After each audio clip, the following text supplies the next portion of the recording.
Hi, I'm Derrick Jensen. This is Resistance Radio on the Progressive Radio Network. My guest today is Doug Zachary. He's 65 years old, was born to Okie migrant farm laborers in California in 1949. From age 4 to 13, he lived in an ultra-nationalist orphanage near Dallas, Texas, whose politics and pedagogy were informed by the John Birch Society. Like all his fellow male inmates, Doug wound up in the Marine Corps, where he was awakened to a lifetime of radical curiosity, resistance, and struggle. So first, I would like to thank you for all your great work, and I would like to also thank you for being on the program. Well, thanks for having me, Derrick. This is an important discussion. Well, thank you. I think your work is very important. So I think what let's do is let's start. I've got some questions prepared, and I'm going to go through all the questions because they're sort of interlinked. And then once I go through all the questions quickly, then let's dive in with the first question. And the questions are: what are the links between male socialization and war? What is it going to take to dismantle the American war machine? As an anti-war activist, does that mean that you're also a pacifist? And if not, what's the role of militancy in the struggle? What can we learn from the military as we attempt to dismantle it? What's the role misogyny plays in war? And finally, do you believe a war-free world is possible? So, I guess what the first question is, in your life, what have been the links between male socialization and war? Well, for me, it's really become clear over the years. From age 4 till 13 years old, kindergarten through 7th grade, I lived in an institutional setting, a fundamentalist orphanage in Dallas. This was immediately in the wake of the Korean War, where the Pentagon and many of our politicians had determined that the United States had lost a war and a struggle. And there were concerted efforts from the Pentagon and from the government to politicize the public, at first in support of the POWs, the American POWs, who had made certain statements while they were in captivity. And then second, they did a flip-flop and began to denounce the American soldiers who had made statements. But rather than stick with that and give it any length of attention at all, they went immediately to the mothers. The post-World War II generation of mothers had basically ruined the 1950s male, and they wanted to blame having lost that war on them. And the record is there. It's very plain to see. They hired a hack with no credentials at all, posing as a sociologist, and he just made stuff up out of whole cloth. But unfortunately, misogynist interpretations go a long way, and people were buying into that. Now, the children's institution I lived in was very, very, very racist, very pro-nationalist. It had been Buckner Orphanage had been founded in the 1880s when religious fundamentalism was a slightly different kind of colonial creature than it evolved into in the 1950s. They were certainly colonial. They participated in the genocide and destruction of cultures as they, swept across the Southwest in particular. But by the 50s, they had become oriented to the state, and that was a new development. And so we were raised for war. The kids at Buckner Orphanage Home were raised for war.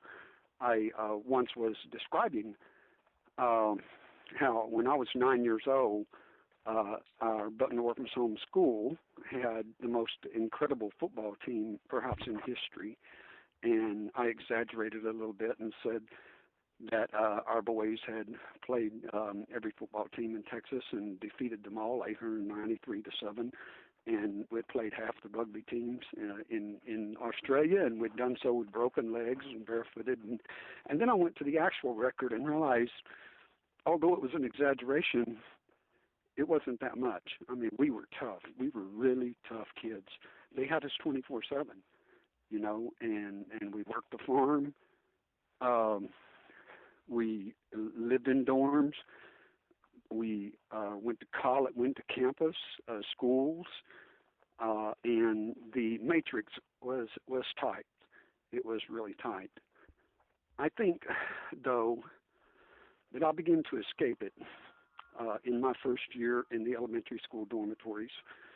When I went into the elementary dorms as a first grader, that was when they separated us from the Sunbeam home for preschoolers and put all boys on one side of the campus and all girls on the other side.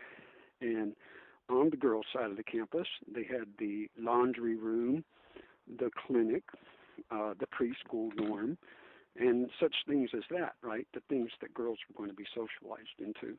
And on the boys' side of the campus, they had the tractors and the football field and a bowling alley. And I mean, the privilege really was stark. And when I show pictures and describe it, people, have a little difficulty understanding how it could be so stark, but it was. And we began to understand the boys. The first week that I was in the first grade dorm, I'm going to go to a really hurtful place. I was traumatized by extreme violence. That's why my brothers and I were in the orphanage. And so by all of my life, I think I peed on myself in my sleep. Well, in the preschool dorm, that was one thing. There were some very compassionate and kind people who took care of us. But I understood as I progressed to the first grade dorm that something big was going to change. My brother warned me. And in the first grade dorm, across a small patch of grass from the football training stadium, we held court on a daily basis. I faced trial. My peers brought me up on charges of pissing on myself in my sleep. And my punishment was to walk a gauntlet of my 30 peers, 15 boys facing each other, naked as they beat me with their belts. And I began to look askance at everything. And in some ways, that was maybe been what saved me. And it certainly made me skeptical of authority. At one point, these dorm matrons had been telling me for so long that I did it because I had the devil in me, right? So at one point, I decided I would give them that answer. I gave it back to them, and I discovered, and we're talking about a 7-year-old boy. I discovered they didn't believe their own frauds. They did not believe it, and they were just shocked that someone would say something like that. And they brought in all the other ladies and a couple of male authorities, and from that point, I was in outspoken juxtaposition to the management in that place, and it made for a very interesting 6 years. Give me a hand here. I kind of got carried away with that story. I've never told that story in such a public space before. I know. Let me go one more place with that. The dorms, that kind of hierarchy that was established between the boys also led to sexual privilege and sexual violence in the dorms. And I think those were my really early stages of asking myself serious questions about whether I could trust males and what the fuck is wrong with us. What the fuck is wrong with us? But I escaped. I escaped when I was 13 years old, mother in the barrio in Southern California with my first of my 2 Mexican stepfathers. I had a pretty good life there, and I was able to make it for a year and a half. I loved being in the barrio. I loved Mexican culture, living in a Mexican household, but I was a crazy kid. And at 14, I just couldn't accept direction. So at 14, I was out on my own. I found my way back to Texas, and because we had been migrants, When I found my birth father, that's all he had to recommend for me was that I go back on the circuit. And so I'm 14, almost 15 years old, and I went back on the circuit. I was in the fields for about 2 weeks, and then someone told me, no, look, we can work on highways now. And because this was when the Johnson was president, they were building 1 billion miles of highways in Texas. So I went to work there. And now that community were all immigrants. They were me, my white father, and all Norteños, Mexican immigrants. And that was a really wonderful year, a year plus, where once again I had an opportunity to see life from somebody else's perspectives. And recently I reconnected with the children I grew up with in that orphanage. And universally, these Dust Bowl immigrant kids, these, abandoned waifs, universally, they're all anti-immigrant. It seems as if they really hate helpless people. And that speaks to the success of this matrix education that fundamentalist Christianity and nationalism practiced on us for all of those years. Very little wealth in adult Buckner graduates, but they're like Steinbeck says, they're just temporarily embarrassed millionaires. So I'm wondering if we can back up just a little bit and really, I mean, everything you're saying is very moving, and I'm wondering if you can make explicit the what do you mean by male socialization with this whole process? Can you be really explicit about that? How did running the gauntlet? What did that have to do with male socialization, and how does that end up relating to war?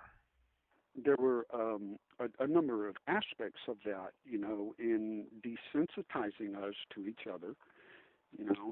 They were working on creating the male who would be insensitive to the other, and they brutalized us and had us brutalize each other. And as Kathleen Berry points out, that they taught us that we were dispensable.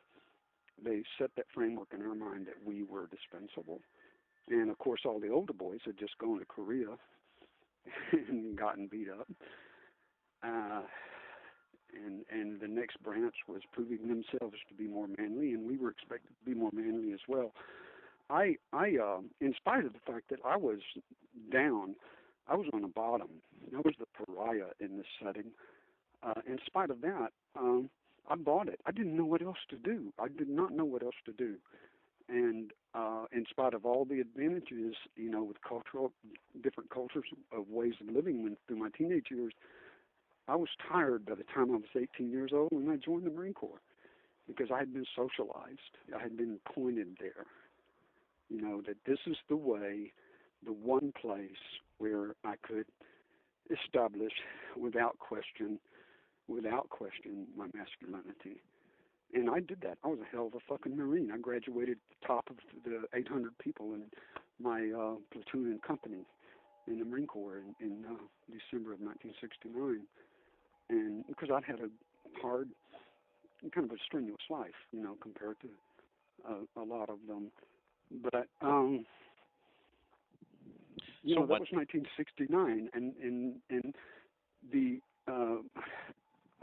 what do they call, the Aquarians were just waiting in the wings, to take us in and to try to heal and try to change this culture. And it happened to me really, really big time in the barracks culture. Am I addressing the socialization piece of it adequately? Well, I guess I have one more question, which is that what let's be even more basic. Everything you're saying is really important, and let's be even more basic. What does it mean in this perspective to be socialized? When you say male socialization or masculinity, what are you meaning? I mean, so does that mean you're really good at football? Does that mean what does it actually mean? Well, I see it as a script, and Lord, I hate to say anything that mimics postmodern theory, in any way, but I do see it as a script and a performance, and you're taught, to behave in such a way that places males in dominant positions and females in submissive positions, And how did you having to run a gauntlet, how did that fit into that schema of males superior, females inferior? The fact that the belt line led to me being a sexual object in the dormitories. I was their girl. And do you understand what I'm saying there? Yeah. So if there are no females present, then then the sex objects have to be created. Is that part of what you're saying? Well, doesn't that seem to be the case? I mean, it's not just in my case where I've read that. I think it was Aldous Huxley was also on a children's home, and he wrote about a similar phenomenon that happened with him. And I know lots of people that have been raised in institutions, and you get a bunch of boys, off together and give them some autonomy, and you're going to have the Lord of the Flies, especially when in the greater context you've got these hard-hearted patriarchal structures. And so what is the everything you're saying is really important. I just wanted to make it really explicit because these are some really hard concepts, I think, for people to grasp. And now, especially when everything in the culture is telling us to ignore it.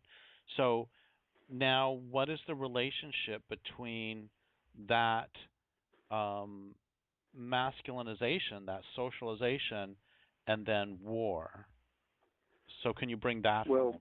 Well, yeah, boys, males have to be willing, and they have to think that we have a vested interest in doing war, or we're not going to do it, and that socialization gives us the sense that we have something at stake, and that I don't know, I felt in a very strange way that I could be real, and that I had never been real. I was seeking to not to fail anymore at that task, which I had always been taught was the main task of a male's life, was to become masculine and to be successful at that. And how did you then start to really disentangle yourself, having already become a Marine? How did you start to disentangle yourself both from the war machine and the male socialization that you had been, the masculinity into which you'd been socialized? Right. Well, the first thing that I was exposed to in the barracks that was a little bit out of the norm was we were a few miles from Los Angeles, and the black soldiers who were coming back, black Marines who were coming back, were getting involved with the black nationalist movements and with Panthers and things like that. So I started hearing a lot of political discourse and heard the word class for the first time and began to wonder. But the real breakthrough for me came, and I hope I don't lose all my legitimacy here, but it came with psychedelics. Psychedelics blew the cobwebs out. I knew immediately that so much of what I had been concerned with was meaningless and an illusion. And I'd struggled for and won a conscientious objective discharge from the Marine Corps. And but I couldn't get drawn into the political stuff. It just wasn't, for me, satisfying enough to, they had like the Young Socialist and 5 or 6 different veterans unions, actually syndicates, that were trying to pull us to the left. There were all these different kind of, political elements trying to get our attention. But for me, it was about my heart, and I couldn't be drawn into politics. So I got my conscientious objective discharge and went back to the farm. I come from a very primitive farm up along the Red River. And I went back there to rest and think and to wonder. And so, um, how did you then start to deconstruct once you were there and taking the time? What are some of the benchmarks along the way of you being able to throw off that um, male patriarchal and patriotic um, brainwashing? Well, by the time I got to a conscientious objective discharge, there was no such thing as the sacred nation on my screen, at all. Um, but one thing that happened in the Marine Corps, and I've mentioned this to a number of ex-Marines, and they all, for the most part, give me blank stares. But if you go into the Marines, you're a 19-year-old boy, and you're out with 19-year-old Marines. Eventually, someone is going to want you to join in prostituting women. And that happened twice when I was a Marine out with my cadre, once in Memphis and again in Los Angeles. And I found in myself just an incapacity. I couldn't. I couldn't. There was nothing erotic about that. I knew enough about poverty. I knew enough about exploitation that I was just sad. I was just sad by it. And of course I was, the boys. But they actually my friends were kind enough to me, but I'm sure they were puzzled. I was too. So I started college. The fall that I became 21 years old, I sought out the underground newspaper in the University of Texas at Arlington, and the core of the workers on our underground paper were 6 or 8 women who were reading Angela Dworkin and other material that was way over my head. But I sat at their feet for a couple of years and absorbed what I could. But um, I had no life experience. I was still a virgin when I was 21 years old. I couldn't. A lot of what they were talking about, I could only guess about. But it. I at the same time, I was in university, and I was studying international political theory. And my mentor, Suzanne Katsikas, was a revolutionary feminist and ecologist, and this is 1970. And she had me read Barry Commoner, and she told me, he's just a liberal, Doug, but this is what's on the table right now. So go and do this. And I did, and I was excited. I said, well, what are we going to do then? And she sent me down to East Texas to an agricultural school to study life science for a year. And I went down and I studied life science, and then came back, to her classes. And as she said, I was rooted. I had a rooted critique of the dead guys like Morgenthau and the living dead like Kissinger, and it was rooted in something real, something substantial, the topsoil and organic processes. And for me, there was also a connection, even though I couldn't get it into my soul, there was a connection between the destruction of the planet and male domination in relationships. I acted out, and this is a very difficult piece of writing I'm doing now. I acted out some of the programming from my deep childhood as a young man in my 20s, and especially with respect to sexism in my relationships. And so it took a little while. It took about 12 years down the road when I was divorced, and extremely sad, having grown up in an orphanage and all this, extremely sad about having had a failed marriage, that I went into seclusion for 2 years. I never even went out to dinner, pretty much just sat at home and read everything I get my hands on and reflected on, what is it in me that is not just and fair and creative and love. And it's still, that was early 80s, and it's a struggle that has continued, over the years.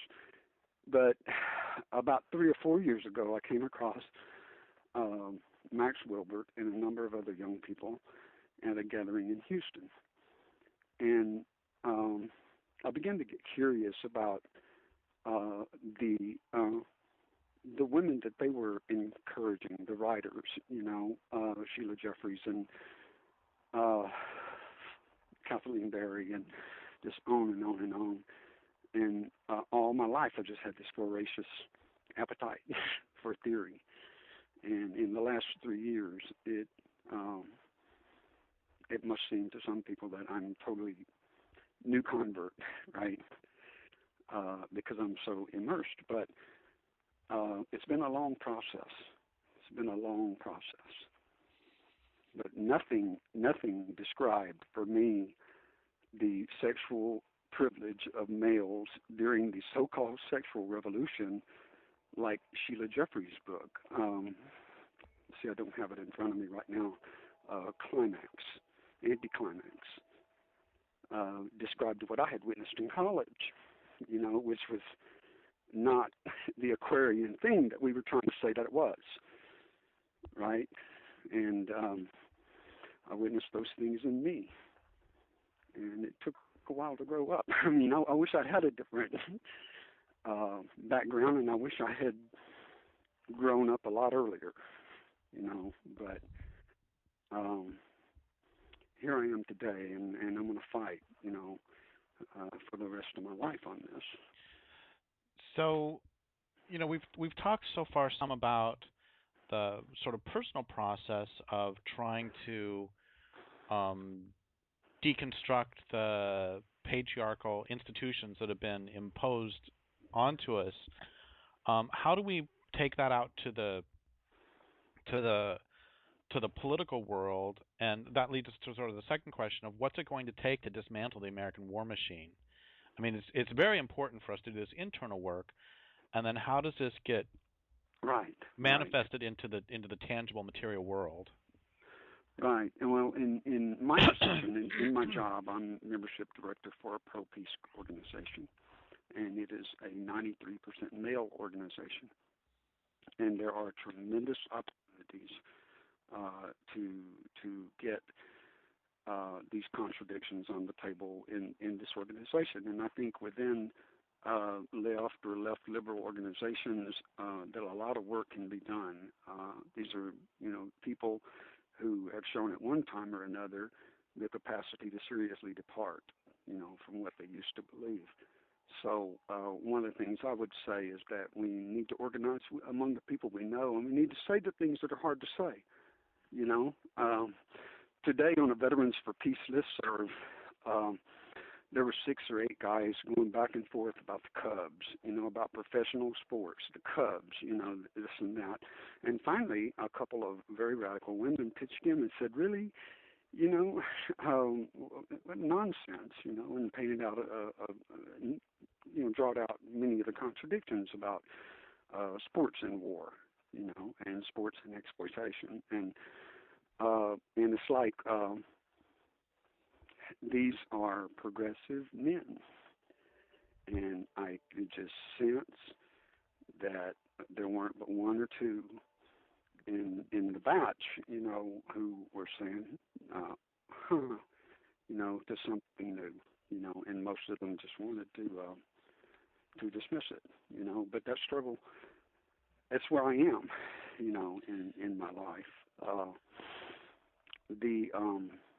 Within my family, I'm just a different kind of man.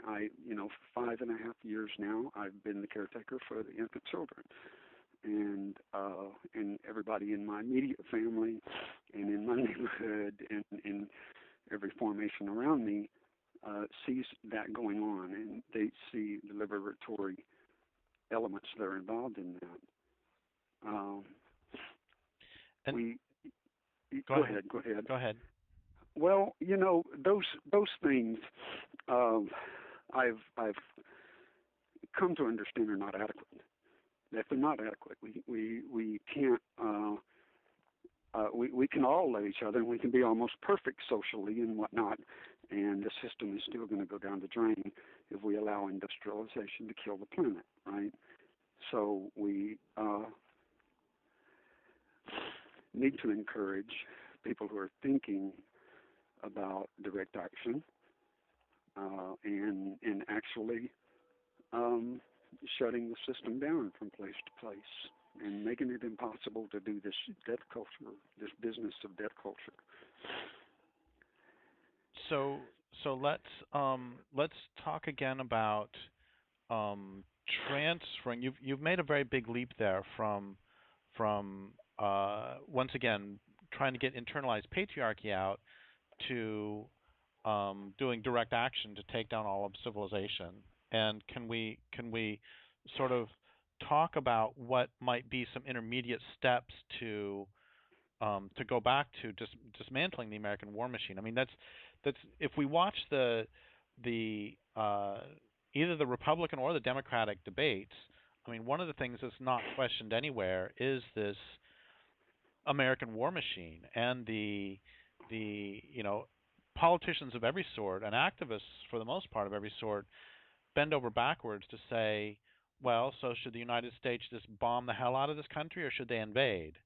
And right, and those are the only options. Yeah, so when we're facing that level of propagandization and that level of, I've heard it said before that the real authorities of any culture are unquestioned assumptions or unquestioned beliefs are the real authorities of any culture. And when you have that level of unquestioned belief, I mean, how, or we could talk about the level of how much the U.S. military costs just in financial terms, even dropping off the cost in terms of devastation to human or non-human people. But just in terms of financial costs, the United States military takes tremendous amounts of money, and remember the peace dividend we were supposed to get? I mean, these never materialize. So how do we, when it's that level of integration between the military, the press, the government, the rest of the government besides the military, and the social and the male socialization, I mean, when there's that level of interlock, how do we start to break that down? Just once again, I understand what you're saying on a personal level, which is incredibly important, and then how do we start to break down those interlocks on a social level? Right, and that's the puzzle. I'm not convinced that the state and the economic apparatus of capitalism should be allowed to have the stage in the future. Not at all. I don't think that anything can be done through those apparati. Nothing to change. I mean, Barry Sanders, for God's sake, he's an imperialist, and he's the liberal/socialist answer. I got a lot of socialist friends from the '60s who are jumping aboard this stuff, and ignoring a lot of his bad policy, right? And including support of the F-35, but many other things as well. And is there a future for this death culture that will DC always have to be there? It was once a beautiful swamp and very useful to the entire world ecosystem. And it's now a swamp in a metaphorical sense. The worst kind of things that humans project about swamps, right? But I'm not sure that those apparatus are part of the future. And that's certainly a hard subject to broach with anyone because they're afraid, if not that, then what, Well, it reminds me of when I was interviewing Gail Dines, and one of the questions I asked her was something about how do we get rid of pornography, and her answer said part of her answer was you can't get rid of pornography without getting rid of capitalism, that pornography is a part of capitalism. And it sounds to me like part of what you're saying is that it would be impossible functionally to get rid of the American military without getting rid of the American capitalist system. Is that part? Absolutely, absolutely. And so, can you, both of us are making some very bold statements there, given the current state of discourse. So, can you lay out for people in a very, I don't mean this insultingly at all. I think about this all the time with my own writing. There was a line from the movie Philadelphia, where at one point the attorney played by Denzel Washington he says this to all of his potential clients. Explain this very simply for my very simple mind. So Right. make the connection between militarism and U.S. capital, U.S. militarism and U.S. capitalism. Make that as absolutely explicit and clear as you can for, once again, not pejoratively, but for the most simple-minded of the listeners, which certainly would include me. So, Right. so Right. just make very, very explicit. Pretend I'm 5 years old. Pretend I'm a really smart 5 or 6 or 7 year old, and My explain, grandson. yeah, and explain to me why American capitalism requires that a huge military that kills people all over the planet. And Um, explain to me why that capitalism requires this socialization into masculinity. Explain those two things to me as a very intelligent 7 year old. well, in response to the second question, I would say that there's some generosity and sweetness and kindness and an urge to interconnectedness and wholeness in all of us. And civilization certainly has done what it can to destroy that, but it's still there. And um, as far as deconstructing capitalism, as far as explaining the requirement for war that's built into capitalism, capitalism is a system that cannot exist if it does not grow. And it is based these days, global capitalism, on the extraction of resources from countries that must be dominated in order to give up those resources. You're not going to get this stuff without a struggle.